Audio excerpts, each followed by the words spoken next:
बहुत समय पहले की बात है। एक छोटे से गांव के पास एक घना जंगल था। इस जंगल के बारे में लोगों का कहना था कि वहां एक चुड़ैल रहती है जो रात में भटकने वालों को अपने जादू में फंसा लेती है। इस डर के कारण गांव वाले सूरज ढलने से पहले ही अपने घरों में लौट आते थे। गांव के बाहरी इलाके में एक चोर रहता था। उसका नाम रघु था।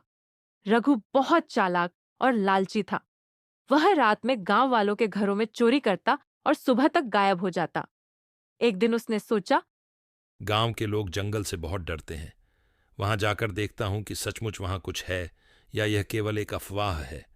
और अगर वहां कुछ नहीं हुआ तो जंगल में छिपा खजाना भी खोज सकता हूं। रघु ने अपनी योजना बनाई और एक रात अपनी झोली में कुछ खाने पीने का सामान डालकर जंगल की ओर निकल पड़ा।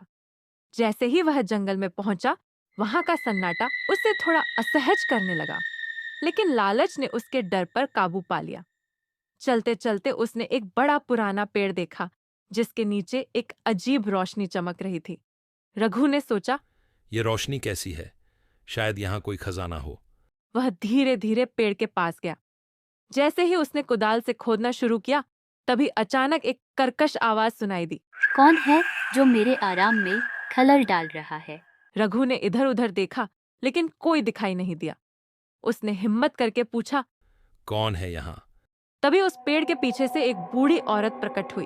उसकी आंखें लाल थीं, बाल बिखरे हुए और चेहरे पर डरावनी मुस्कान थी। रघु समझ गया कि यह वही चुड़ैल है जिसके बारे में गांव के लोग बातें करते हैं। चुड़ैल ने हंसते हुए कहा, तू यहाँ क्या कर रहा है मूर्ख इंसान? क्या तुझे पता नहीं कि यह जंगल मेरा है? मैं तो बस यहां से गुजर रहा था। मुझे माफ कर दो।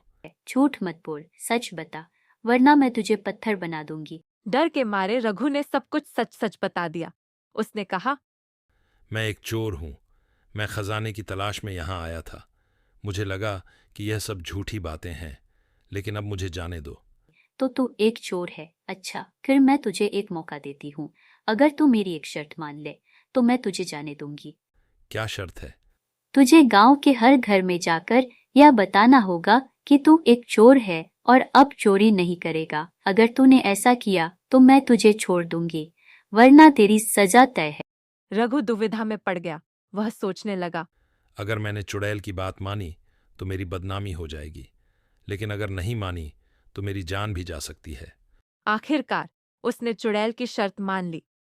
अगले दिन वह गांव के हर घर में गया और लोगों से अपनी चोरी की बात कबूल की। गांव वाले पहले तो उसे देखकर गुस्सा हुए, लेकिन जब उन्होंने उसकी सच्चाई और पछतावा देखा तो उसे माफ कर दिया। कुछ दिनों बाद रघु ने अपनी जिंदगी बदल ली। उसने ईमानदारी से काम करना शुरू किया और गांव वालों की मदद करने लगा।